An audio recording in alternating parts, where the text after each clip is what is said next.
So we have our goddess, and now we're going to move forward, adding a little bit more clay to the abdomen and the breasts. The face is almost done. I'm going to do the arms and possibly a little bit of the base, leaving the bottom until the very end when she's fully dry. So I'm going to go ahead and add a little bit more clay. I actually pre-mixed the clay beforehand because I wanted to save time, and it just helps a little bit. So I'm going to give her a little bit more of a curve, right? Give her a little bit more hips. Lift the arms. And you can see that there's a reason for this armature.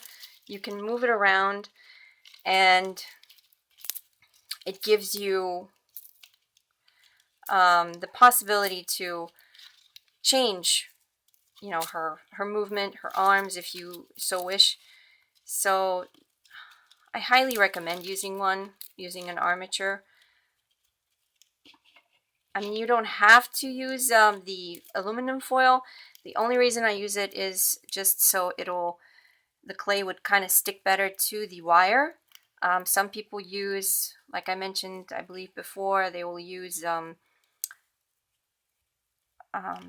tape, I think, artist tape.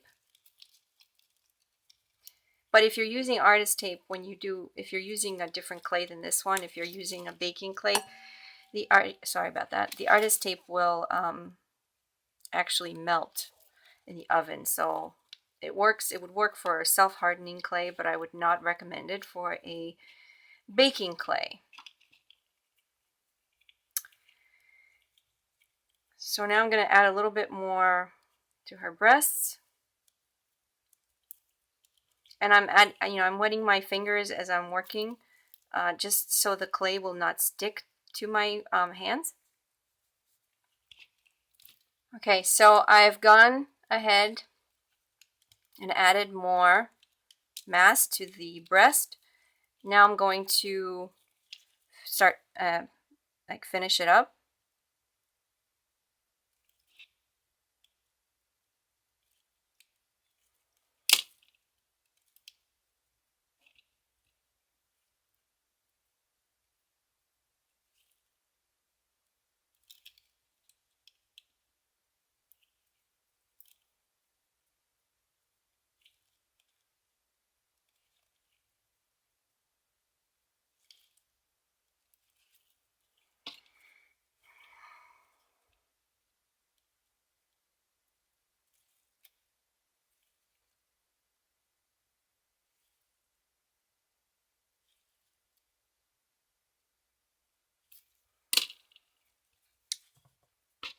And I added a little bit of more clay around the base of her neck for the clavicles.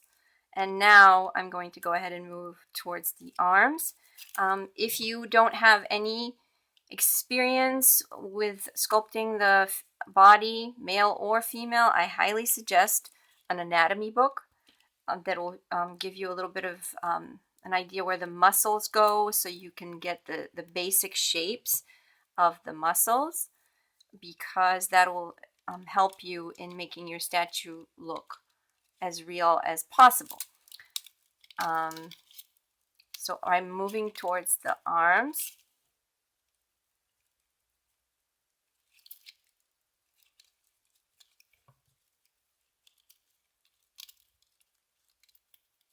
I'm taking the clay and I'm kind of wrapping it around this armature.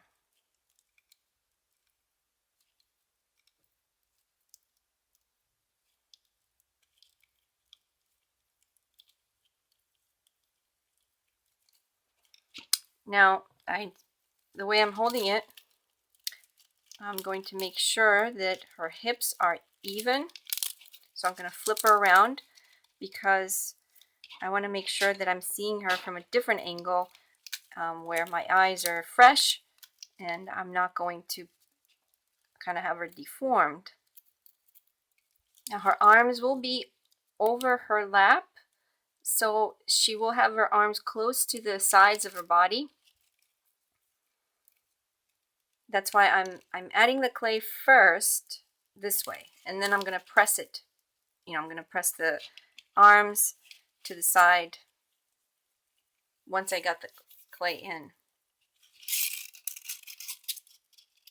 Okay, so as you can see, she is now, I'm going to press the arms in.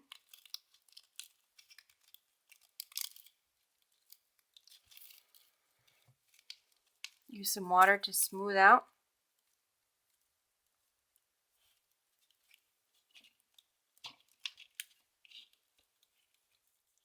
Now at this point, I have too much wire here, so I'm going to cut some of the wire off. Alright, so I went ahead and I trimmed the wire that was coming out. So now go ahead and blend in the arm, and you know, I actually pressed it in and kind of went ahead and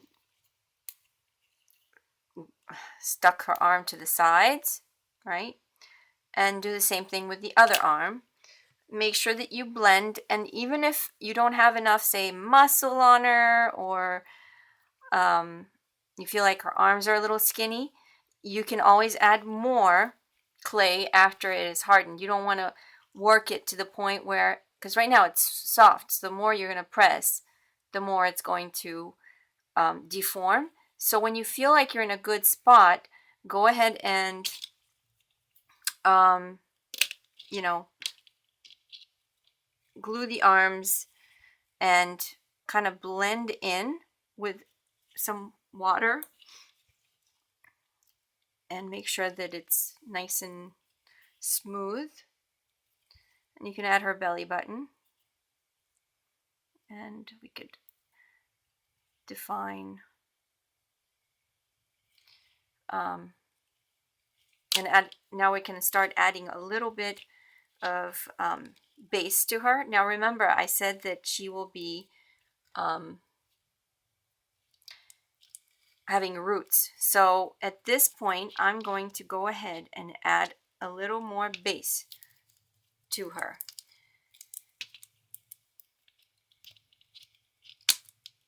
Now once I do this, she will not be able to be removed from this mat until it is fully dry. So, you know, keep that in mind. Make sure you're in a spot where you can leave her for a couple of hours, like 3 to 4 hours, until it's fully solid. And then you can, you know, detach her from the base. You don't want her around where she's going to be bumping around. So I'm taking more clay, and I'm going to kind of go around like this and make like a little island for her, because that's where the roots are going to kind of come around and blend into the body.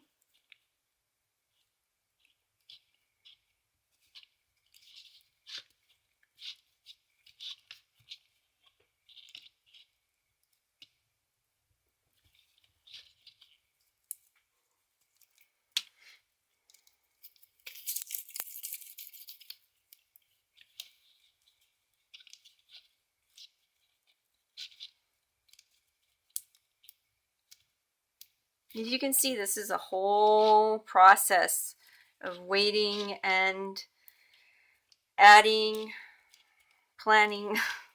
That's why it takes so long to make a statue, because you have to kind of wait a little bit. You can't just do it all in one sitting. Just like with painting, you know, if you're painting in oil, sometimes you have to wait. You got to wait in between layers, and patience is a virtue. So I've got her, I have the base kind of going around. It's uneven,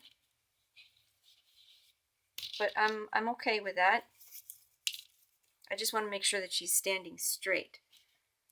All right, so you can see that her shoulders are hard, so I can touch her shoulders, but I can't touch her arms, and I can't, and that's why we went in steps. That's why we kind of worked our way down. I'm going to add a little bit more clay. I'm going to mix more clay. Again, 1 part A and 1 part B.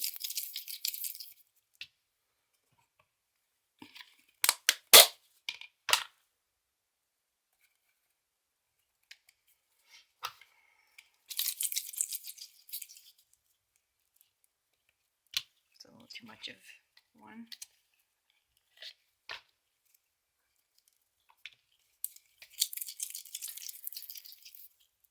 If there are imperfections on the back, that is okay, because she will have hair cascading on her shoulders and back. So I think I might go a little wild with the hair on this one, just because, you know, I just feel like she's Gaia and she can have long, long flowy hair.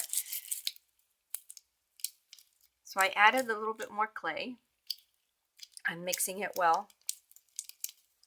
And I'm going to go ahead and kind of turn her around a little and add more clay around this side.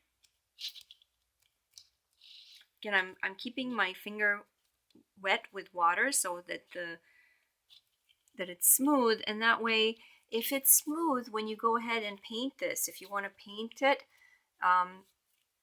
it'll look much nicer because you won't have all these edges. I mean, if you like it more edgy, then that's fine. It's just a preference. I kind of like to make sure that it's blended.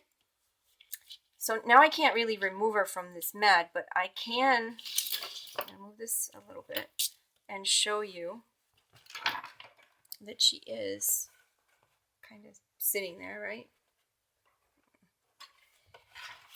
So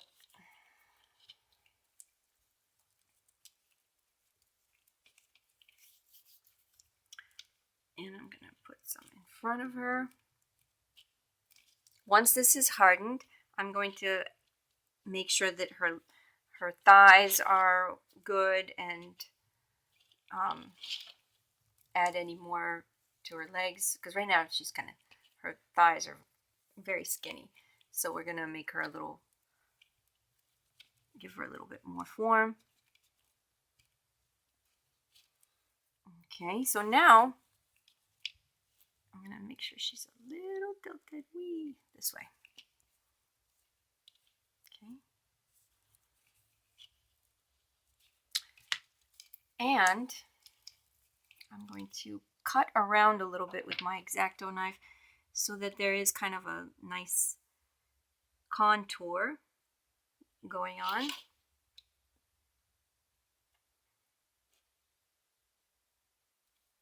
And then I'm just going to remove the clay.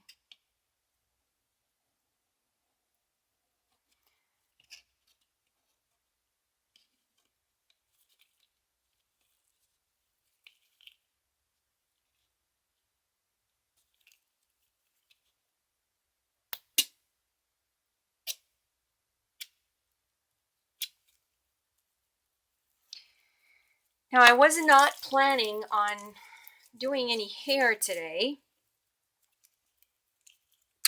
but I have some clay left. So what I'm going to do is start off a little bit. I'm going to make a ball, and I'm going to only add hair that is on her shoulders, not on the head. That I need to kind of turn her around, and I need to hold her in my hands in order to do that. So what I'm going to do is I'm going to roll, just like I'm going to do like the little dreadlocks of hair, really thin like that, that the end will be really thin. You can kind of see, right? So I'm going to put it one on her shoulder like this. Right now it looks like a snake. Make sure the end, and I'm making it sure that it is, all right, so I'm putting these hair locks on her like that.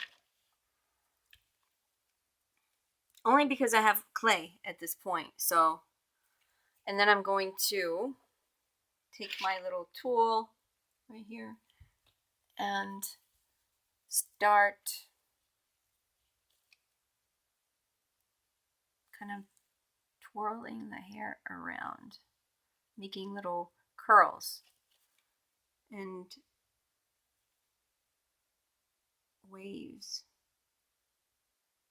like it's falling on our shoulders. And I'm using my tool to kind of do that. I'm pressing. And then once I add the top layer of the hair, she will look fine. So let's see. Right? Can you see that? And then I'm going to go with my pen, kind of do a little bit.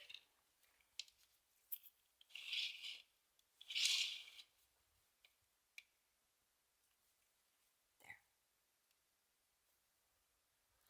So I'm going to stop right now, and I'm going to let her dry and then move forward. All right. See you guys.